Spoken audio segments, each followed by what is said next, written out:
Nova Scotia's sea snakes. For at least a century and a half, the inhabitants of Nova Scotia, at the far end of Canada's east coast, have encountered very strange and very large creatures at sea. One of the earliest known encounters occurred in 1845, when fishermen John Bockner and James Wilson saw a snake over 100 feet long in St. Margaret's Bay. They reported it to Reverend John Ambrose, who not long afterwards himself came across the monster.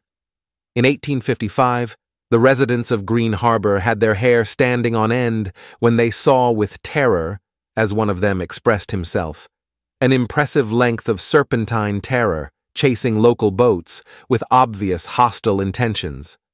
The fishermen desperately rushed to the shore, where their family members helplessly witnessed the scene. An eyewitness thus described the creature in an issue of the American magazine Balloons. Near what might have been, the head protruded a hump or crest, covered with an undulating mass of long mane-like fur, while behind it, for 12 or 15 feet, slowly moved the coils of its immense serpentine body. The movement was in vertical curves, and the contortions of its back alternately rose and fell from head to tail, leaving a wake like that of a steamship propeller on the glassy surface of the sea. As the creature came closer to the beach, observers could hear it emitting a noise similar to that of a boiling boiler.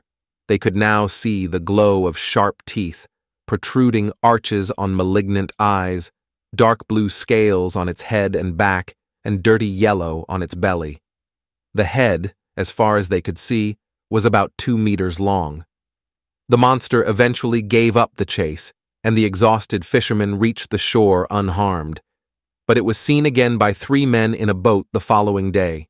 They rowed away as fast as they could and were not pursued. Then, in 1883, 3 servicemen who were fishing in Mahone Bay saw with fright something that looked like a huge version of a common snake, with a head a couple of feet long sticking out of the water. The creature moved rapidly, had a neck the size of a tree trunk, and was dark brown or black with irregular white stripes. Eyewitnesses, although they could not see its body entirely, agreed in assuring that it must have been about 30 meters long. In 1894, a man named Barry observed such an animal while relaxing on a dock in the coastal town of Arisaig. At a distance of about 40 meters, the monster, about 20 meters long, was moving with a swaying motion. A tail, vaguely resembling that of a mackerel, was also visible.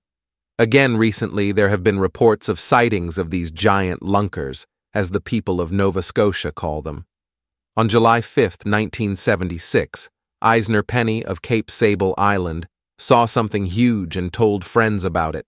They mocked him, but a few days later one of them, Keith Ross, also saw him along with his son, Rodney. His eyes were as big as plates and bright red, he explained. They looked like they were bloodshot. His mouth was wide open, and from his upper jaw protruded 2 large fangs. Yes, I would call them fangs. It passed by the stern of our boat, and we could see its body, which must have been 10 or 14 meters long, covered with a grayish snake skin, all full of bumps and protuberances. It looked to us like it had a fish tail, a vertical tail, not a horizontal tail, like a whale tail. Ross started the boat's engine at full speed, and soon the beast was lost in the fog. He spotted with his onboard radar another boat and headed that way. Ironically, on that boat was Eisner Penny. Just as Ross was telling him what he had just seen, they heard the beast passing a short distance away from them. The monster was seen again a few days later by fisherman Edgar Nickerson. No one has any idea what exactly these creatures are, although encounters with such animals have been reported around the world. Around 1800 they were called sea snakes, and were the subject of heated controversy among zoologists. Whatever the Nova Scotia lunkers are, there should be no doubt that they are not snakes, even of monstrous size. Snakes cannot sway vertically, nor, of course, do they have caudal fins.